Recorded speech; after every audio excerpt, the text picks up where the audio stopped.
कर्जत पंचायत समितीच्या सभापती पदाची निवड कर्जत येथील पंचायत समितीच्या सभागृहात संपन्न झाली। सकाळी भाजपकडून पुष्पा शेळके यांचा सभापती पदासाठी अर्ज दाखल झाला। भाजपचे बाबासाहेब गांगर्डे हे त्यांना सूचक होते, तर राष्ट्रवादीच्या वतीने अश्विनी कानगुडे यांनी सभापती पदासाठी अर्ज दाखल केला होता। राष्ट्रवादीच्या साधना कदम या त्यांना सूचक होत्या। उपसभापती पदासाठी शिवसेनेचे प्रशांत बुद्धिवंत यांनी अर्ज दाखल केला, त्यांना ज्योती प्रकाश शिंदे या सूचक होत्या, तर राष्ट्रवादीकडून हेमंत मोरे यांनीही अर्ज भरला, त्यांना राजेंद्र गुंड सूचक होते। दुपारी 3 वाजता पंचायत समितीच्या सभागृहात पंचायत समिती सदस्यांची बैठक घेऊन अर्जांची छाननी करण्यात आली। यावेळी कुणीही माघार न घेतल्यानं हात वर करून मतदान घेण्यात आलं। यावेळी दोन्ही पदासाठी समान मतं मिळाल्यानं चिठ्ठीद्वारे निवड करण्यात आली। यावेळी तनिष्का अतुल गदादे वय वर्ष 7 हिच्या हस्ते दोन्ही पदासाठी चिठ्ठ्या काढण्यात आल्या। यावेळी सभापती पदासाठी भाजपच्या पुष्पा युवराज शेळके यांची, तर उपसभापतीपदी शिवसेनेचे प्रशांत बुद्धिवंत यांची निवड झाली। भाजप सेनेचे दैव बलवत्तर असल्यानं चिठ्ठीद्वारे कर्जत पंचायत समितीवर त्यांचा झेंडा फडकलाय। यानंतर बाहेर भाजप सेनेच्या कार्यकर्त्यांनी मोठा जल्लोष करत गुलालाची उधळण करून फटाके फोडले। काही वेळात राज्याचे जलसंधारण मंत्री नामदार राम शिंदे हे कर्जतमध्ये आले आणि पुन्हा कार्यकर्त्यांनी जल्लोष करत त्यांचं स्वागत केलं। नामदार राम शिंदे यांच्या हस्ते नवनिर्वाचित सभापती उपसभापती यांचा सत्कार करण्यात आला। यावेळी सभागृहात झालेल्या सभेमध्ये अनेक मान्यवरांनी आपली मनोगत व्यक्त केली। यामध्ये कर्जतचे तालुकाध्यक्ष अशोक खेडकर, नगराध्यक्ष नामदेव राऊत, जिल्हा चिटणीस प्रसाद ढोकरेकर, राजेंद्र देशमुख, बापूसाहेब नेटके, बळीराम यादव, अमृत लिंगडे, राजेंद्र देशमुख, बापूसाहेब नेटके, धनराज कोपनर, बापूराव शेळके, प्रकाश शिंदे, काका धांडे आदींसह अनेक मान्यवर यावेळी उपस्थित होते।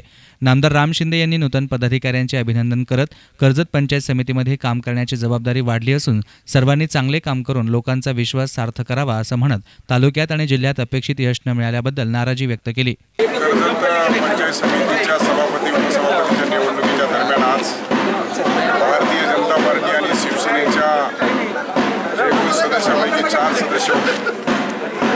4 सदस्यामध्ये बलाबल समान झाला असल्या कारणानं ईश्वर चिठ्ठी काढण्याचा निर्णय निवडणूक निर्णय अधिकाऱ्यांनी घेतला।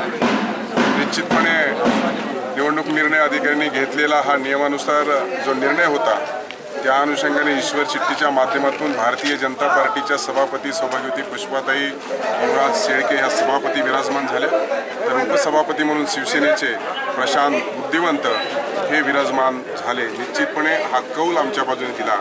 गेल्या अनेक दिवसापासून राज्यात आणि केंद्र सरकार आल्याच्या नंतर माझ्या माध्यमातून या तालुक्यातील जनतेने अपार असं प्रेम केलं आणि निवडणुकीच्या दरम्यान देखील आम्हाला अतिशय चांगल्या मताधिक्याने सीट निवडून आणले, परंतु सीटाच्या या बलाबल झालेल्या कारणानं ईश्वर चिठ्ठीसुद्धा आमच्याच बाजूने निघाली आणि पुन्हा एकदा कौल दिलेला आहे। निश्चितपणे येणाऱ्या कालखंडामध्ये आमची जबाबदारी ही वाढलेली, आमच्या कार्यकर्त्याची जबाबदारी वाढली, नवनिर्वाचित पदाधिकाऱ्यांची जबाबदारी वाढलेली।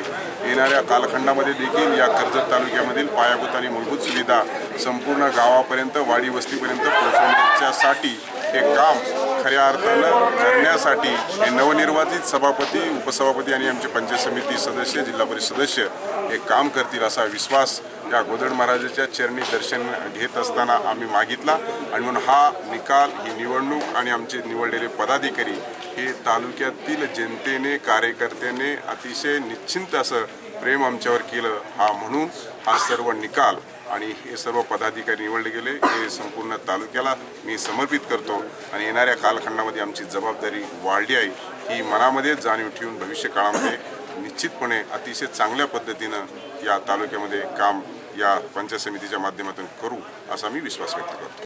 या सभेनंतर पंचायत समितीपासून ग्रामदैवत संत श्री गोदड महाराज मंदिरापर्यंत विजय रॅली काढण्यात आली। यामध्ये नामदार राम शिंदे यांच्यासह नूतन पदाधिकारी आणि भाजप सेनेच्या नेत्यांसह मोठ्या संख्येनं पदाधिकारी सहभागी झाले होते। न्यूज रिपोर्टर आशिष बोरा, एस9 मीडिया, कर्जत।